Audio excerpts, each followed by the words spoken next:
What's going on, guys? Thanks for tuning back into the Hook 937 YouTube channel. Coming at you today with some more GTO content.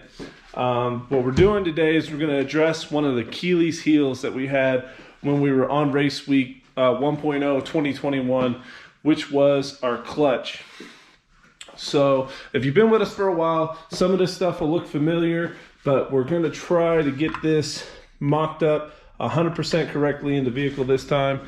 If you remember, last time we didn't have the chance to completely get that clutch all the way dialed in the way we needed it to be, and the clutch was kind of just barely engaged, even with the clutch pedal fully released, so the clutch was constantly slipping. So we went ahead and transferred back over to our monster twin disc clutch, which is underneath the old workbench here. And that thing got ate up on race week. So basically what we're gonna do is get the LS2 mock-up motor out. We're gonna get the bell housing that we so desperately needed before we left for race week out, and we're gonna get this set in there. We got our straight edge here that we ordered from Summit, made in the USA. Always like to see stuff like that. And we're gonna measure the distances, and we're gonna get our throwout bearing set perfectly. I fully anticipate that we will have to shim the transmission ever so slightly. The new bell housing is about an 1/8 inch deeper, but I think we might need to shim another 1/16 to an 1/8 inch beyond that. But hopefully the bell housing that we have works correctly. If not, we're gonna get it set up this time. We're gonna make sure that when the LSX goes back in, this clutch goes on it, and that will be final. So anyways, without further ado, I got to tear this clutch down all the way down to its base so that we get the flywheel mounted to the mock-up motor, and then we'll start going from there with all our measurements and clutch depths and all that stuff. So go ahead, put you guys on this camera right here on the tripod and get busy.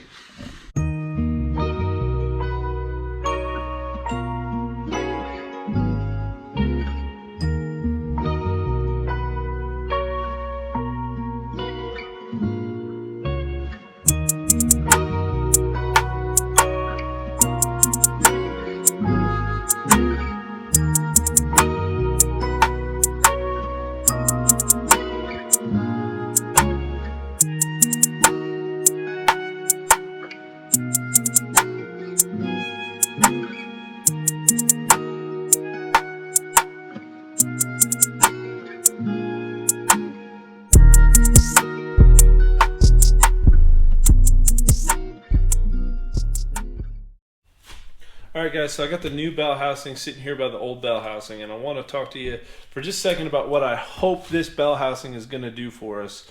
So number one, it has this plate here that mounts before you put the flywheel on. So I'll put this on the dowel pins, I'll mount the flywheel, and then we'll put the bell housing on top of it. And what that does is that gives us overall height over this bell housing. So truth be told, that's the main advantage I'm looking for out of this bell housing is height. So what I want to do real quick is show you the comparison between the new SFI rated QuickTime bell housing I have here and then our old factory bell housing. So I'm going to slide you in here. I got to get my straight edge out. I'm going to lay my straight edge across this new bell housing, and I'm going to show you the gap. The purpose behind this is so that the bell housing gives us extra clearance to set the air gap between the clutch fingers and the throwout bearing, which is what we're going to be getting into here a little further. Hopefully, I hope to get at least the flywheel mounted onto the engine tonight and the bell housing set.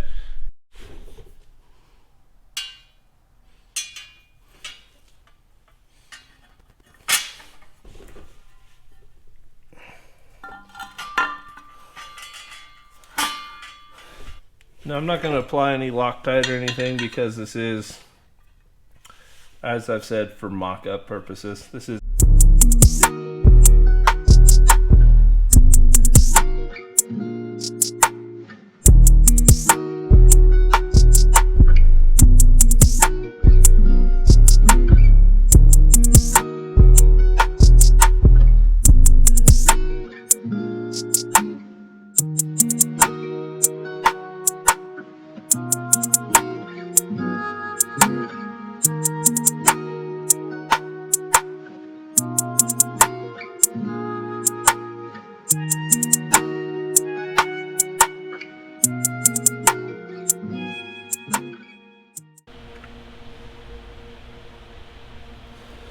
just seeing how close we are for starting.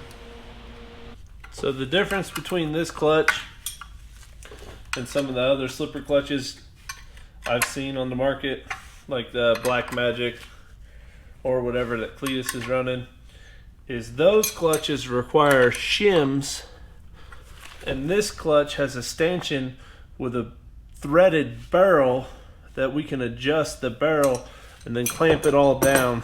So no shims. Alright guys, so I'm doing the last stanchion here, and I want to show you guys what I'm doing. So on the face of the donut, there's these little holes that this gauge goes into. Now one full sweep on this gauge equals 702 thousandths. So this is a gauge from Bonifonte specifically for this clutch.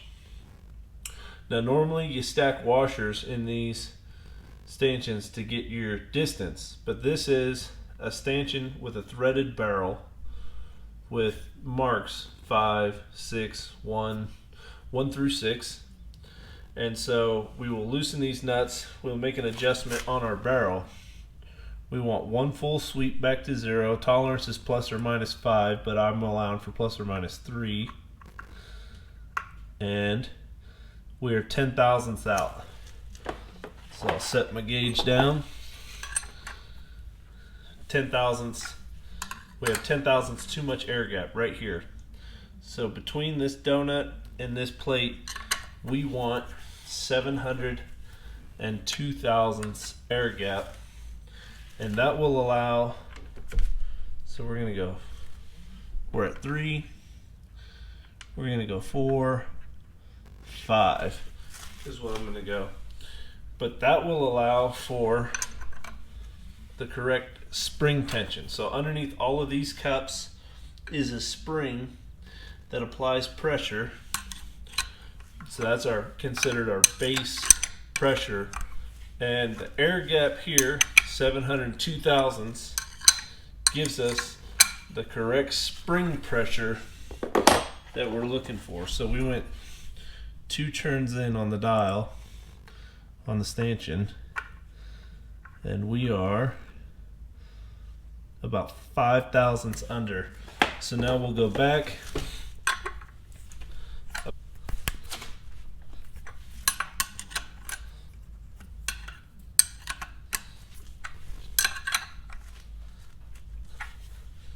And we will check again. This is a pretty tedious process. That's why I'm only showing you the last one. But that put us right back on 0. And then we check the other stanchion we loosened with it, and we're within 1,000th. I'm just going to go all the way around. Alright guys, so now that we got the base pressure set on the old Bonifonte there, go ahead and install the QuickTime. Now, I guess it's worth mentioning that, hold on.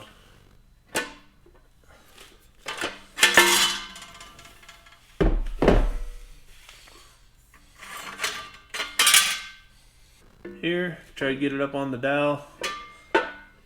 Both the dowels there. So,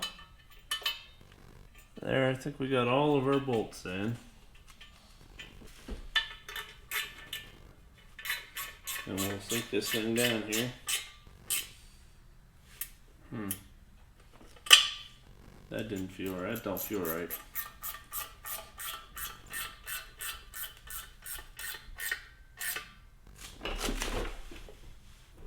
Oh boy.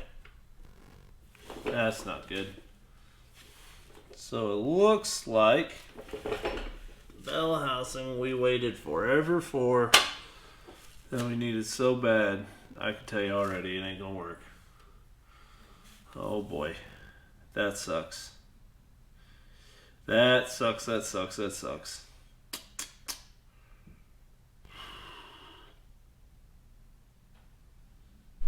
Where this bell housing is pretty well straight up, this bell housing curves in.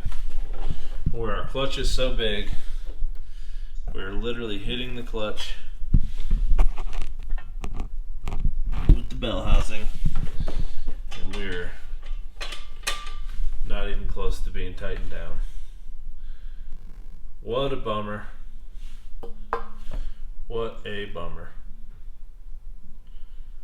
Alright, back to the drawing board, boys. So, kind of getting my butt kicked by this bell housing and this clutch. This is the second or third time I tried to put the clutch on the car, and something, stops me from putting the clutch in the car. So I've been doing a lot of research on what are these guys who are running slipper clutches, what are they using, what are they doing?